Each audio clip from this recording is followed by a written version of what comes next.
is Melody from melodies-makings.com. I'm making a video today because I have been getting a lot of questions about the best method to avoid tangling your yarn when you're working with two colors, which I think is an absolutely excellent point that very few people talk about. So I have a system that I use for that, and then I've also just kind of included color changes in general and how to work with two colors and how to carry them behind your project and everything like that. So here we go. Alright, so I just want to show you the basics of how I knit with two colors. I'm knitting with the magic loop right now, which is why I have all this cable going on.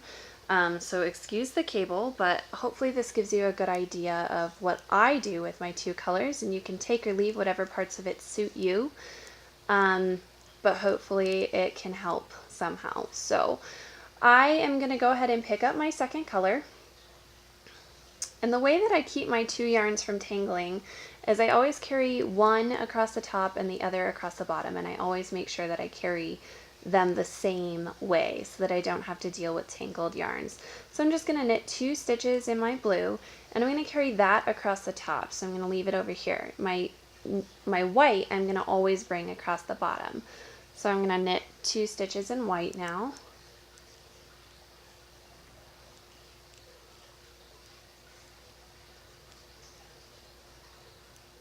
I'm going to let that go. I'm going to carry my blue across the top.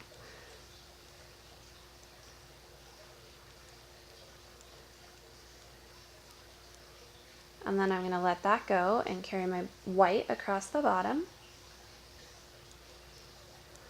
Now you can see how loosely I'm grabbing the second color every time. You do not want to pull it tight. It'll change your garment size. And it'll make for cinches and weirdness in your project, especially if you have more than 2 stitches in between. You'll find that you won't even be able to spread your stitches out like this on your needle afterwards if you do that. So you want to just be really aware of how tightly you're pulling your stitches. So anyways, this is my system for keeping my yarn from tangling. This is my system for working with two colors.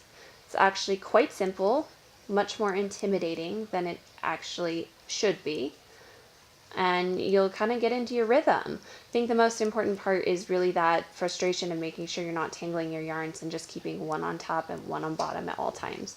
So you can see what the inside of my project looks like here. I've got my yarn being carried across the inside nice and loose, and no one's going to see that, so that's great. Even if you accidentally carry it too loosely, it's better to be too loose than too tight, and no one's going to notice that there's a loose loop in there. Alright, well I hope you found that really useful and that you're able to apply it to your crafting. I know you can. I know you can put your mind to anything and get it done, and color work should not be intimidating. It should be all about having fun, and I know that you can do it. If you have any questions, don't hesitate to hit me up. You can contact me at melody@melodies-makings.com. Please use me as your resource. That is what I am here for. And also head over to my website right now at www.melodies-makings.com to get 4 free patterns when you sign up for my newsletter. You will get weekly fun and exclusive content to your inbox, and just beware, I'm a little bit silly, so be prepared for that. And you will also get notified of all of my pre-sales and have a chance to snag an awesome deal on a brand new pattern. Thanks so much.